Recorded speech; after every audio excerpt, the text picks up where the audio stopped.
관계로 영상을 찍어서 아마 수업을 해야 될 것 같아서 오늘은 바움랜드의 부모의 양육 태도와 아동의 인성에 대해서 하겠어요. 간단하게 사실 이거는 내용 자체가 굉장히 많이 다뤄야 하지만 여기서는 간단하게 좀 다루고 지나가겠습니다.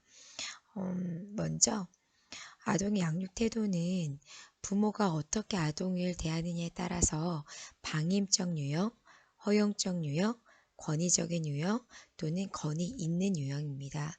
이 중에 권위 있는 유형이 제일 바람직한 이상적인 것이고, 여기 말하는 방임적, 허용적, 권위적인 유형은 부모의 양육 태도 중에 잘못된 것이라고 볼 수 있습니다. 이렇게 부모의 방임적, 허용적, 권위적인 유형에 따른 아동의 행동과 태도는 아동에게 부정적인 영향을 미치기 때문에 우리는 방임적, 허용적, 권위적 유형의 태도를 가진 부모가 되지 않도록 되게 스스로 조심할 필요가 있습니다. 여기 나와 있는 권위 있는 유형은 가장 바람직한 유형이고, 이거에 맞추어서 아동의 행동이 되게 독립적이고 되게 좋은 방향으로 가기 때문에 우리는 이 부모의 유형을 보고 우리가 어른이 되었을 때 어떠한 부모가 되어야 할지를 고민하면서 노력하면 될 것 같습니다. 자, 이제 시작해 보겠습니다. 여러 유형 중에 이 방임적 유형은 제일 나쁜 케이스 중에 하나입니다. 이 방임적 유형은 말 그대로 아이들을 방치하는 것이긴 한데, 사실 그냥 의도적으로 방치하는 것도 있지만 부모 자체가 우울증이라든지 굉장히 심한 정신적 스트레스로 인해서 아이를 케어할 수 없는 그런 상태로 빠지는 것입니다. 이렇게 아이를 잘 케어하지 못하고 아동을 양육하는 데 관심이 적고, 아동에 대해서 아이들이 요구하는 것에 대해서 무시하게 되면 아이들은 부모와 상관없이 자기 나름대로 생각을 하고 자기 나름대로 살기 때문에 여기 굉장히 이제 반사회적 행동을 할 가능성이 높습니다. 그러면 방임적 유형이 어떤 것이 있는지 우리 여기 필기를 하면서 해봅시다. 자, 방임적 유형이란 먼저 정의를 보면 자녀를 양육하는데 관심이 적고 자녀에 대한 애정과 관심도 부족해요. 여기다 써봅시다.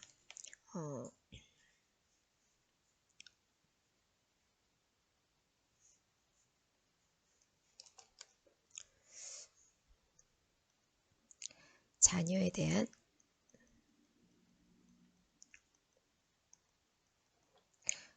애정과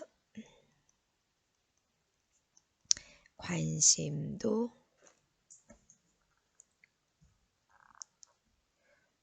부족하며,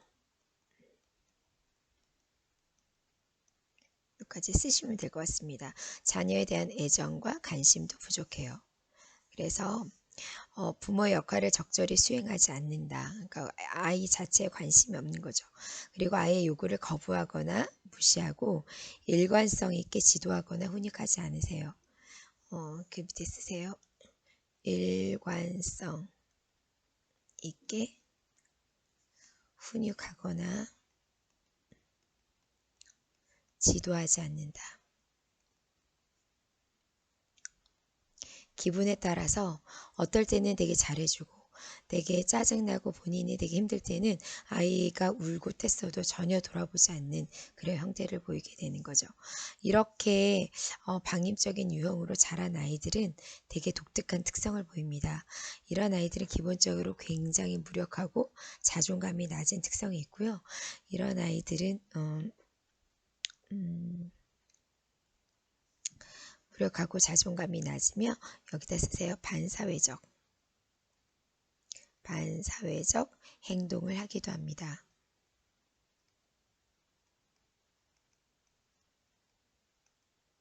여기 말하는 반사회적 행동은 뭘까요?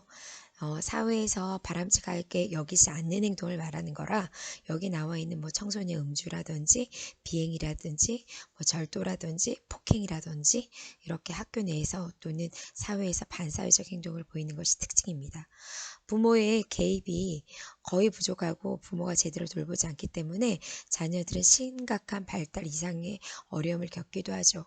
간혹 TV에 나오는 아동 학대라든지 또는 아동을 방치해서 아이들이 너무 이제 굶거나 뭐 저체중이 되는 케이스들도 여기에 할 수 있다고 볼 수 있습니다. 또 세 번째, 정서적 자기 조절과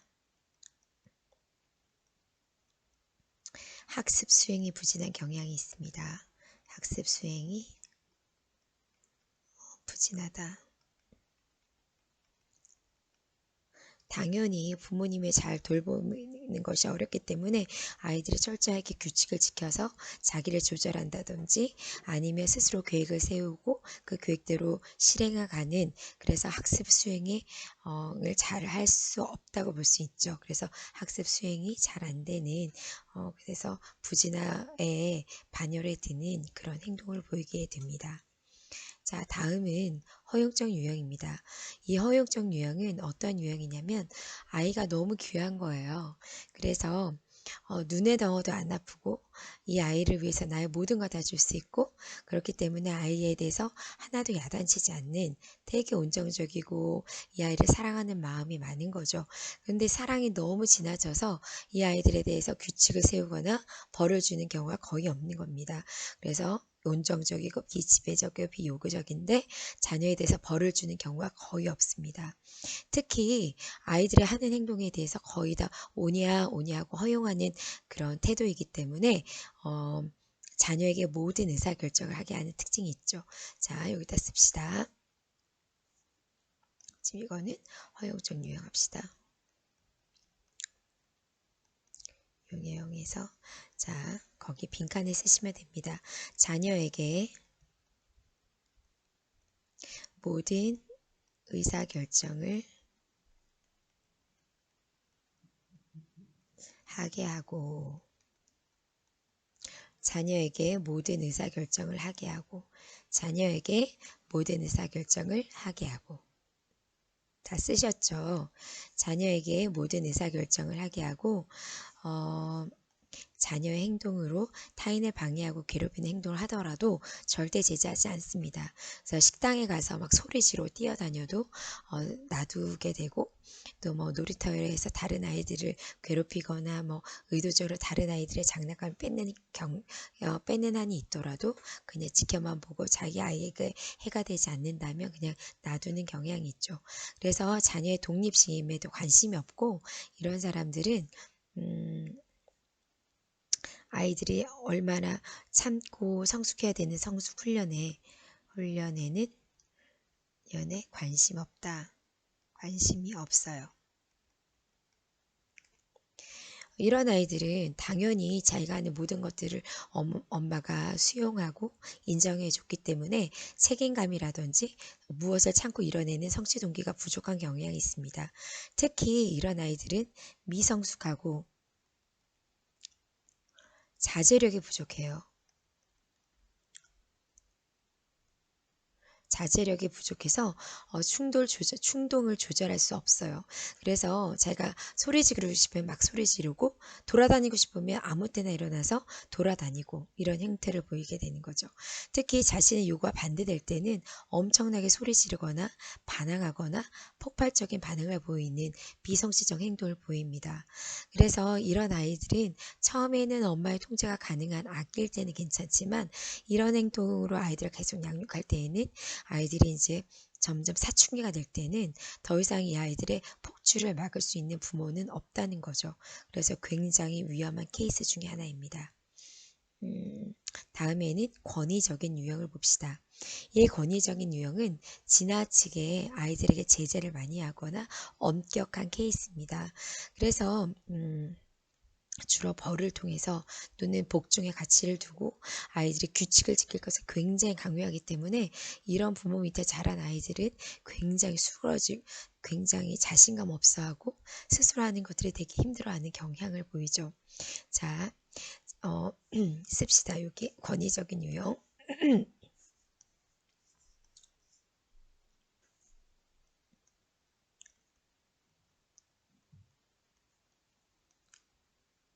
자, 첫 번째.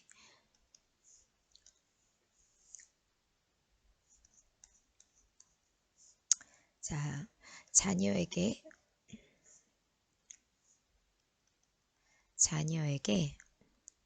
엄격하고, 이게 특징이죠. 굉장히 엄격합니다. 엄격하고 권위적이며 자녀에 대한 통제와 요구 수준이 높다. 통제와 요구 수준이 높습니다.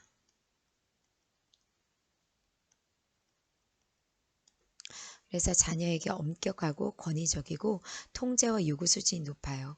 그래서 어떻게 굉장히 자유로운 아이와 이런 권위적인 유형의 어머니가 만나면 아이들이 그냥 숨을 잘 못 쉬게 되는 거죠. 그래서 좀 위험한 케이스 중에 하나입니다. 특히 이런 부모님들은 가장 큰 가치를 복종해 둡니다. 그래서 부모의 말에 무조건 복종해야 되고 부모가 주로 옳고 아이들은 부모의 신념에 따라야 된다는 그런 제 생각을 갖고 있죠. 그래서 자녀가 부모와 다른 신념을 갖거나 다른 의견을 갖는 것들을 허용하지 않는 굉장히 조금 권위적이죠. 자녀와 상호 의사소통할 때 상호 신뢰 있는 의사소통이 어려워요. 그래서 자녀와 여기다 쓰겠습니다. 자녀와 자녀와 상호 신뢰 있는 의사소통은 이루어지지 않으며,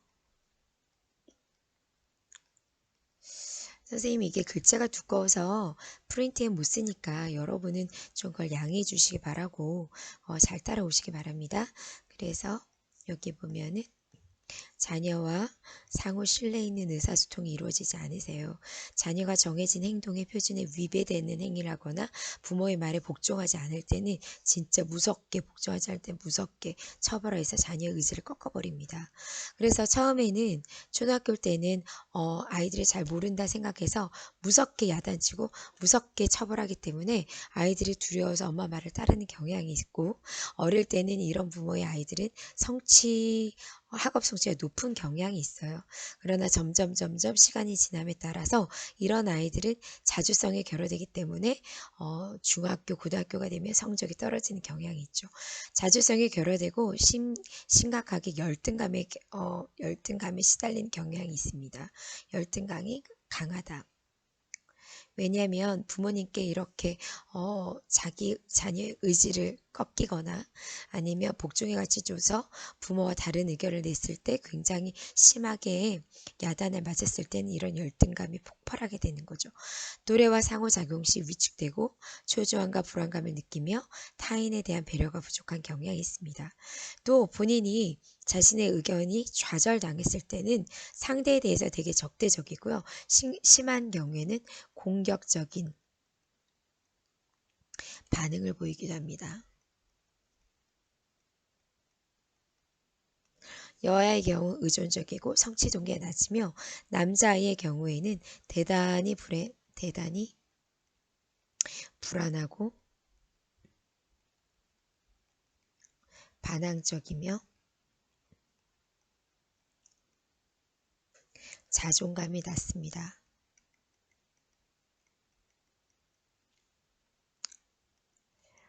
이렇게 권위적인 유형은 부모님이 굉장히 강한 반면 상대적으로 아이들은 굉장히 약한 그런 모습을 보이죠. 특히 죄송합니다. 특히 자주성이 많이 결여되고 이거로 인해 열등감이 생기고, 이 열등감에 이제 자극을 받았을 때는 굉장히 공격적인 반응을 보인다는 거. 자존감이 낮은 게 이 권위적 유형의 아동의 특징입니다. 자, 그러면 제일 바람직한 유형을 볼까요? 제일 바람직한 유형은 권위 있는 유형입니다. 권위 있는 유형이란 말 그대로 사실은 어른으로서 권위도 있고 또 여기 말했던 아이들 따뜻하게 대하는 허용적인 유형이 같이 섞인 겁니다. 그래서 무서울 때는 무섭고 따뜻할 땐 따뜻하고 어느 정도 기준 가이드라인이 있어서 그것을 넘지 않는 선에서는 굉장히 아이들에게 자유를 주는 반면 넘지 말아야 될 선을 넘었을 경우에는 굉장히 야단을 확 치는, 그래서 권위 있는 유형이어서 아이들이 규칙이라든지 이런 거 잘 배울 수 있는 좋은 유형에 해당하는 거죠. 자, 여기 봅시다. 부모는 자녀에 대해서 깊은 애정을 갖고 자녀를 여기다 쓸까요? 잠시만요.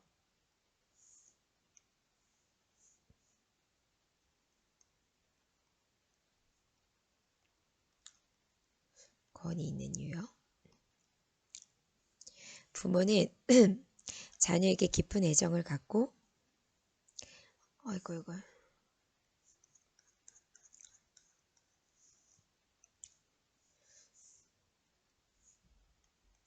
자녀를 인격적으로 존중하며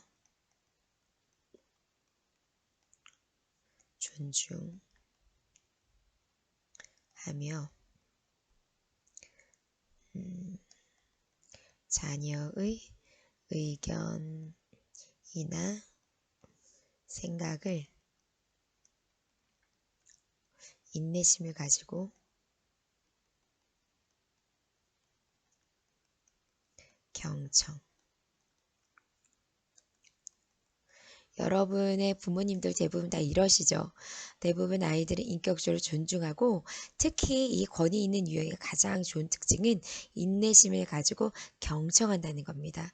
그래서 부모의 의견만 좋다고 또는 강요하거나 부모가 더 모든 것을 다 알고 있고 아이들은 부모의 의견을 따라야 되는 존재가 아니라 아이들 말을 잘 경청하고 아이들의 마음을 읽어준다는 게 가장 큰 특징이라고 할 수 있습니다. 개별성을 인정하고 아이의 독립심과 그 다음에 자기 결정을 존중해주고 그 다음에 항상 뭐를 하냐면 좋은 점이 뭐냐면 긍정적인 격려를 해주십니다. 특히 아이들이 말도 안 되는 욕을 했을 경우에도 그 아이의 질문을 유도하면서 그 아이가 어떤 것 때문에 이런 얘기를 했는지를 잘 경청하고 그 아이들의 좋은 의도를 격려해주는 면들이 있죠. 그래서 아이들은 부모와 얘기할 때 자신감 있게 얘기하고 자기의 의견을 똑부러지게 얘기하는 경향이 있습니다. 만약에 아이들한테 무엇을 얘기하거나 지시할 때도 명백하고 합리적인 이유를 들어서 그거를 잘 설명해 주는 경우가 있죠. 특히 부모와 자녀의 권리를 모두 인식하고 존중하며 합리적이고 민주적인 방식을 사용해요.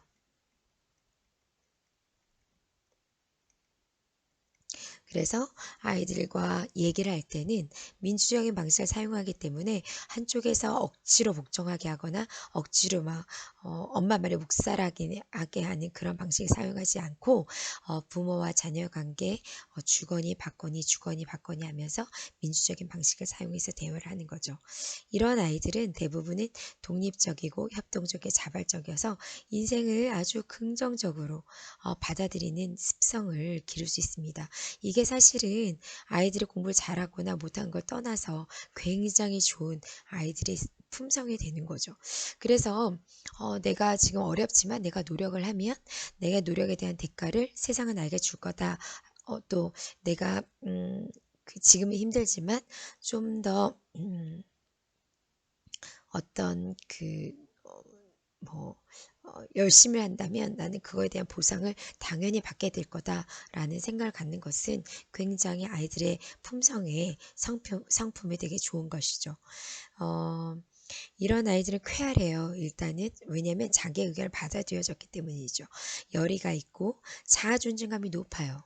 자아 존중감이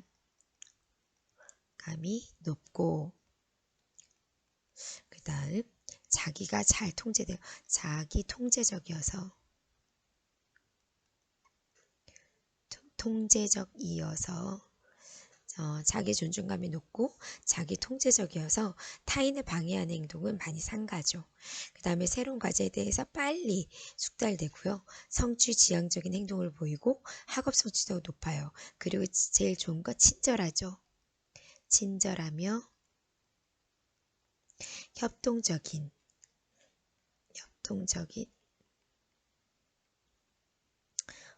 행동을 보인다.